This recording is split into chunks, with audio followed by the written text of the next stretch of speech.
un-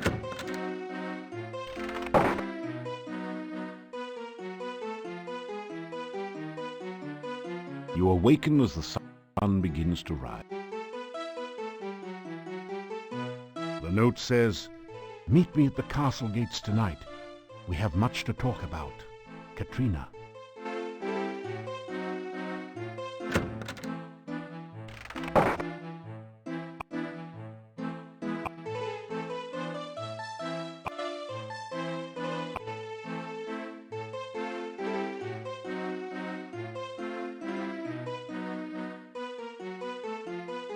You eat your plain but nourishing breakfast. It has more than a bit of garlic added for spice.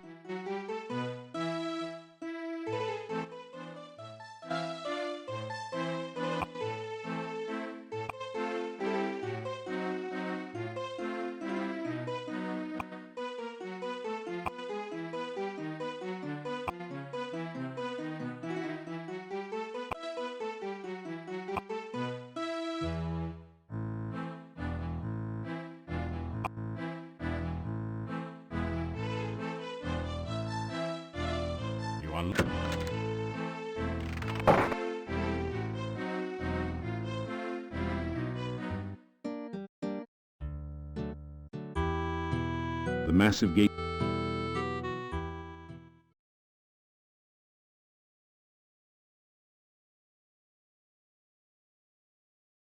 You take an ear of the corn and put it away in your pack.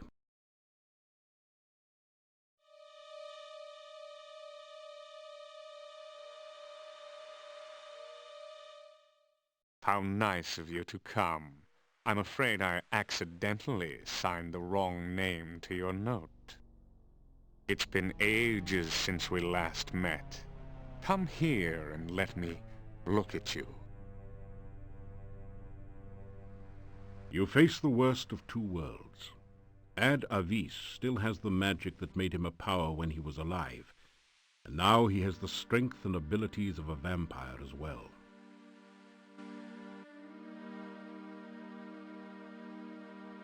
You smile and say hello to LBRY.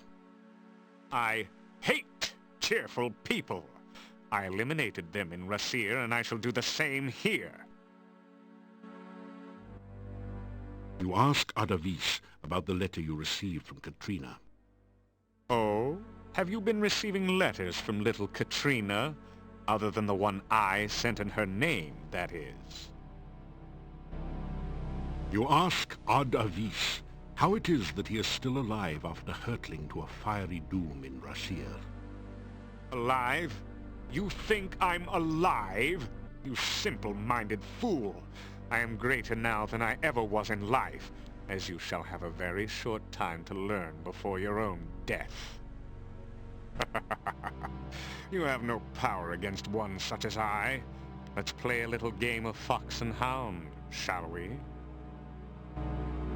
I have summoned the hounds of death. Now we shall see whether you've kept up with your running lessons. You're too busy.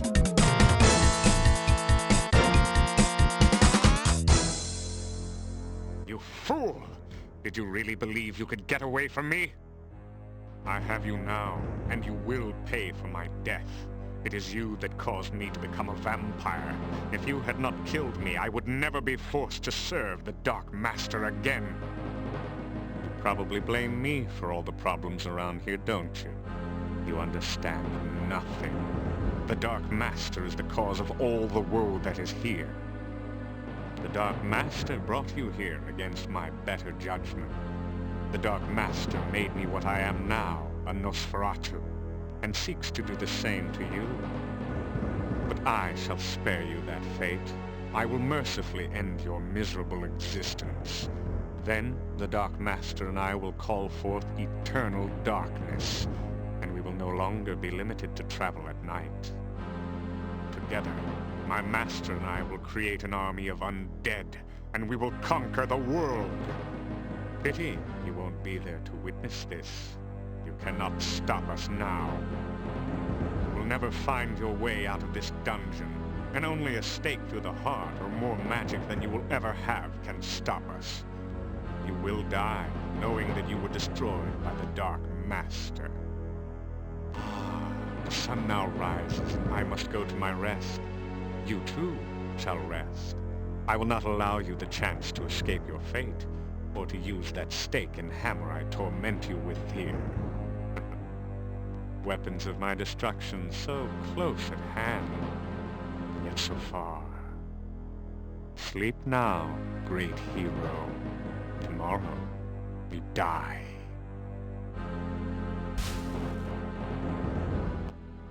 You find yourself falling asleep.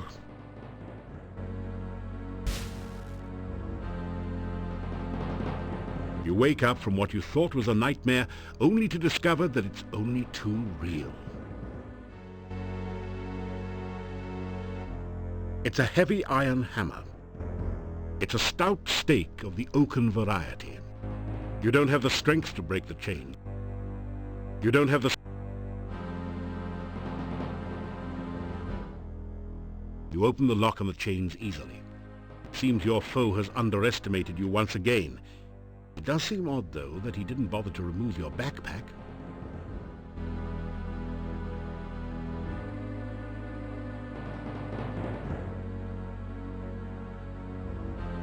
You pick up the heavy hammer and store it in your pack. You take the wooden stake and stake its claim in your pack.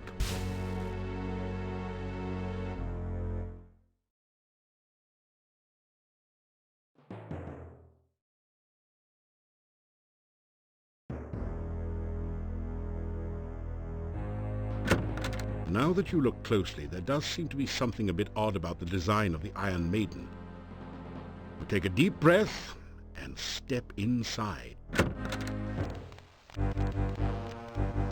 You're in a lady's richly decorated bedroom. The coffin, where there should be a bed, seems a bit out of place, but there's no accounting for tastes. In contrast to the lushness of the other furnishings in this room, the plain desk and chair are obviously functional and frequently used. You see some neatly inscribed notes on magical spells. They're mostly too esoteric for you to understand. In any case, it would be unsafe to spend much time fiddling with the desk. The vampire might awaken at any moment. Where a bed would normally be is a closed coffin. It is an ornate affair, apparently custom designed for someone who expected to be in and out of it frequently.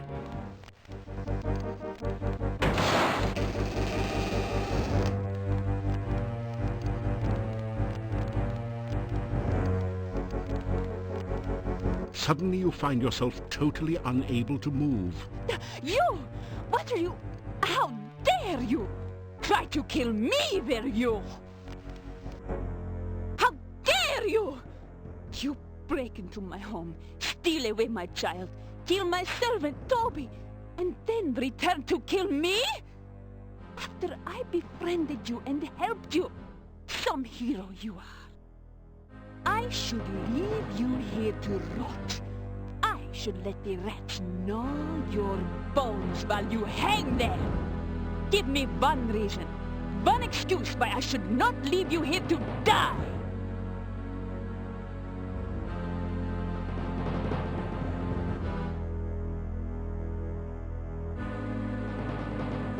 You tell her about how Ad-Avis brought you here and set you up. Ad-Avis. Yes, that does sound like him. He cannot harm me directly. I am his vampire master, after all. Plotting against me and trying to use you are very much his style. But it was not Ad-Avis who stole Tanya from me! You broke into my home and took my child away! Why should I show you any mercy?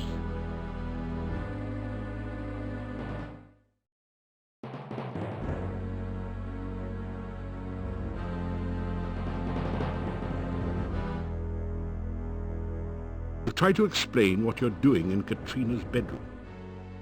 Trying to find an exit from the dungeon? Just couldn't pass up a chance to look at the helpless vampire, could you? Funny place to look for an escape route, wasn't it? I have decided that I still have a use for you. Alive. If you help me, you may still manage to leave Mordavia without my mark upon you. I want you to seek out the 5 missing Dark One rituals and return to the castle.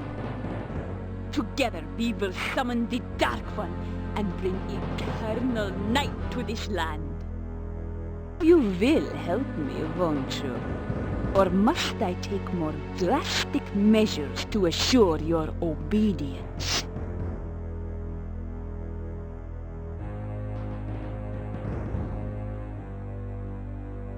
The telltale mark of a vampire's victim is the pair of puncture wounds on the throat. The Dark One lies dreaming between this world and its own.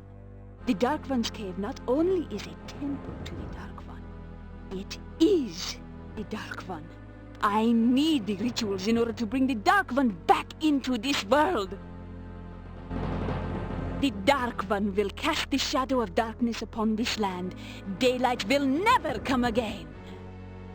Then I will no longer need to sleep helpless in my coffin.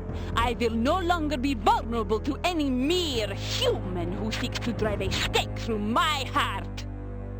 I truly will be the Dark Master.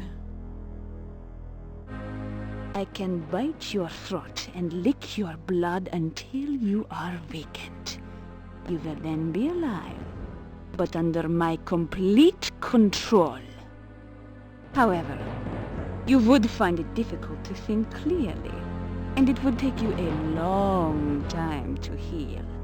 You would be very vulnerable to attack from the monsters of the night.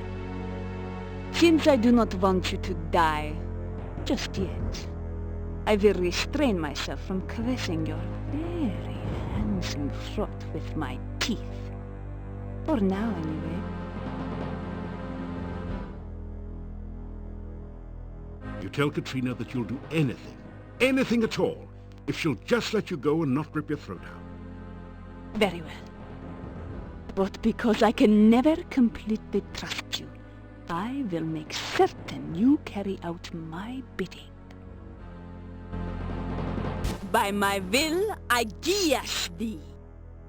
Thou shalt seek the heart ritual of the Dark One. Thou shalt seek the blood ritual of the Dark One. Thou shalt seek the breath ritual of the Dark One. Thou shalt seek the bone ritual of the Dark One. Thou shalt seek the sense ritual of the Dark One. Return with these rituals ere 3 nights pass, lest ye suffer. Thus is your guess. So go and return with the rituals soon. I would not want you to suffer after all.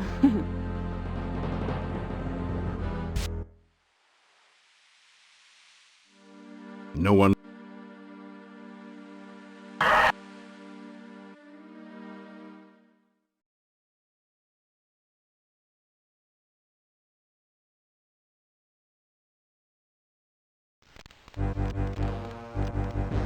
You're in a...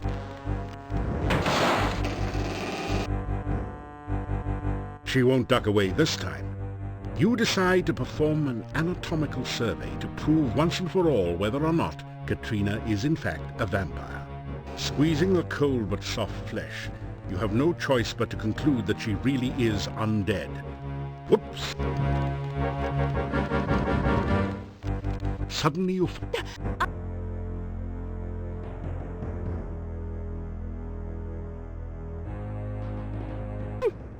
Tell me you love me and then try to put a stake in my heart, no doubt. Don't you dare say those words to me. After all you have done to hurt me so far, the truth now, or I will make certain you regret lying to me.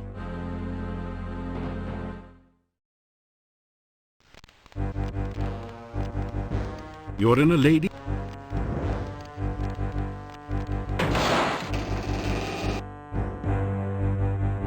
Now's your chance.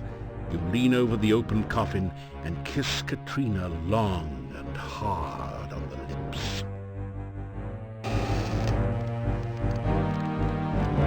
Suddenly you find... What? What are you doing here? How did you get in here? You dare to kiss me?